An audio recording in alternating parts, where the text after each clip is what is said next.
2009. It was a year that saw historic changes, unbelievable tragedy, reasons to celebrate, and reasons to mourn.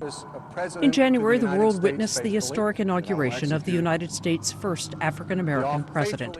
Barack Obama swept into office amid promises of change and bipartisanship, but his administration was soon met with roadblocks. From dozens of health care protests all across the country to debate and criticism over the handling of Wall Street bailouts. Please raise your right hand and repeat. Sonia Sotomayor became the Supreme Court's first Hispanic justice, chosen by President Obama to replace retiring David Souter. Sarah Palin, the former vice presidential candidate and charismatic governor of Alaska, stunned the political world when she announced her resignation and then resurfaced with a book titled Going Rogue, which became an instant bestseller. Senator Ted Kennedy, one of President Obama's most vocal supporters and one of the most recognized names in politics, lost his battle with brain cancer. Kennedy had served 46 years in the Senate, making him the second most senior member. Walter Cronkite, once known as the most trusted man in America, died at the age of 92. The broadcast icon anchored the CBS Evening News for almost 2 decades, where he coined his trademark ending to the newscast, and that's the way it is. But it was word of the death of musical legend Michael Jackson that sent shockwaves around the world and triggered an outpouring of grief. The 50-year-old was preparing to launch his final tour when he died from an overdose of the powerful sedative propofol. His death was later ruled a homicide, and his doctor, Conrad Murray, remains a focus in the investigation. Tragedy struck in the sports world, too. In April, Steve McNair, the former quarterback for the NFL's Tennessee Titans, was shot dead in his sleep by a 20-year-old girlfriend who then committed suicide. A bizarre accident where Tiger Woods ran into a tree and a fire hydrant near his driveway shifted the focus from the golfer's game to his personal life and led to speculation about extramarital affairs. The influence of reality television was widespread this year, and nowhere was that more apparent than in the very public, very bitter separation and eventual divorce of John and Kate Gosselin.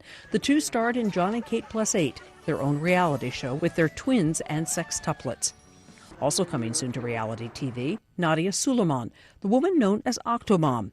The unemployed single mother gave birth to octuplets and already had 6 other children, all through in vitro fertilization. The Balloon Boy saga unraveled when Falcon Heaney revealed during an interview with parents Richard and Mayumi that the whole thing had been a hoax. Later reports said the couple was trying to get a reality show. Mikel and Tarek Salahi were also said to be reality show wannabes when they crashed a White House state dinner.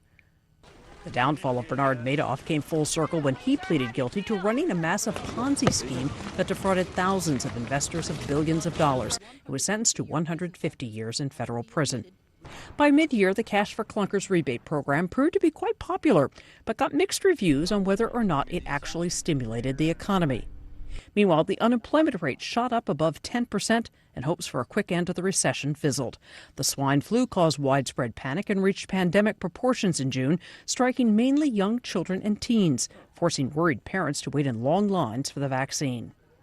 The year was also marked with several horrific mass shootings. In March, a man with a grudge went on a rampage, shooting and killing 10 people in Alabama, several of them relatives, before taking his own life. A few weeks later, 13 people were killed when a gunman barricaded himself in an immigration center in Binghamton, New York, and opened fire on people there.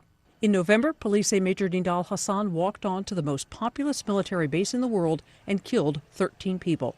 30 others were wounded. Hassan was shot but survived. And then there were those stories of hope and inspiration. When a U.S. Airways plane crashed into the Hudson River, many feared the outcome. Which runway would you like at Teterboro? We're going to be in the Hudson. But Captain Chesley Sullenberger, better known as Sully, amazingly landed the plane flat on the water, and all 150 passengers and 5 crew members got out safely. 2 American journalists sentenced to 12 years for entering North Korea were pardoned, released, and brought home by former President Bill Clinton. And finally, after 18 years, J.C. Dugard also got to go home. Kidnapped at age 11, raped repeatedly, and held hostage that entire time. The young girl is a grown woman now and mother of 2. Dugard says she's happy to be back. Diane Kepley, The Associated Press.